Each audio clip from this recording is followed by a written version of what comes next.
In an attempt to start a candid discussion about racial stereotyping and foster respect and understanding between people of diverse cultural backgrounds, a Northwest Indiana attorney took to pen and paper. In 2007, John H. Davis published the book, What Do White Americans Want to Know About Black Americans But Are Afraid to Ask?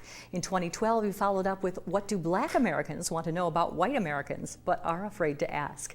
Attorney and author John Davis joins me now on Lakeshore News Tonight at 6. Attorney Davis, I want to thank you so much for taking the time to talk to me tonight. Thank you, Christian. It's a pleasure being here.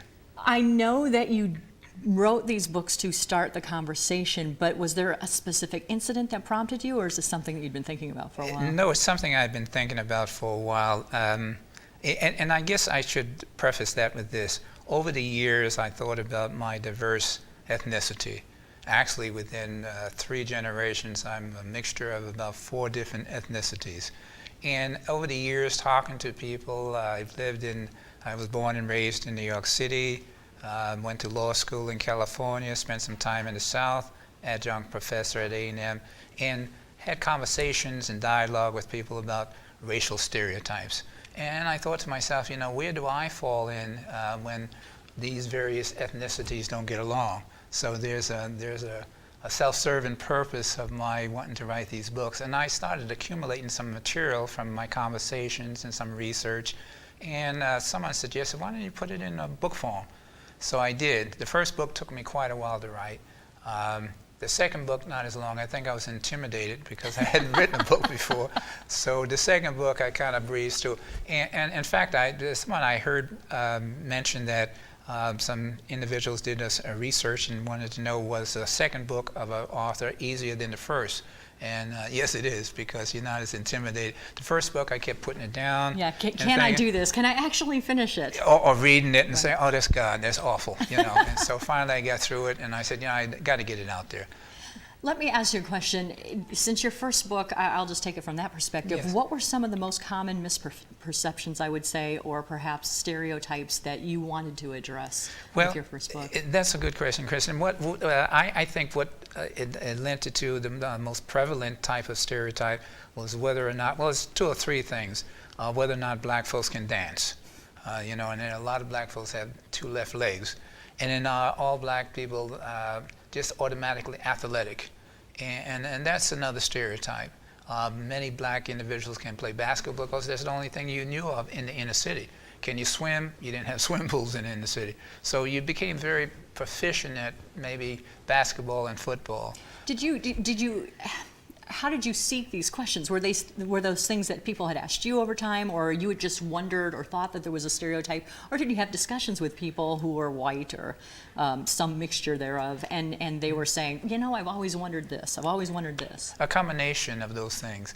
From talking to people, black as well as white. The area, I was raised in a black community, so even though I have these mixtures of ethnicity, I was raised predominantly as black. And talking in the inner city and also to white individuals and Hispanic individuals, there were questions and there were stereotypes.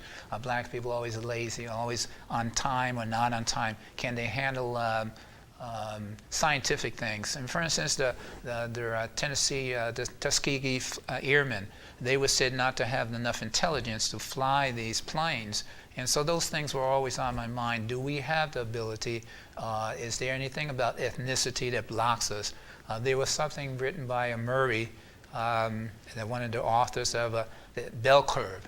And his theory was that there was an ethnistic type of thing that blocked black people from accomplishing or going too high or too far in certain areas, particularly when it dealt with science. So I wanted to deal with that, and I wanted to put that to rest. And so my book speaks about stereotypes, but it speaks about accomplishments by black people. The first open heart surgery, a black man. The stoplight, a black person. Their shoes on our feet, the machine that was patented for that. Was a black individuals, and Elijah McCoy did a thing on a drip cup for machinery, metal parts. They had to close down manufacturing machinery because it would heat up, and he devised and invented a drip cup that would drip oil so that those machineries, and after a while people would buy these machines, they always ask, is this the real McCoy?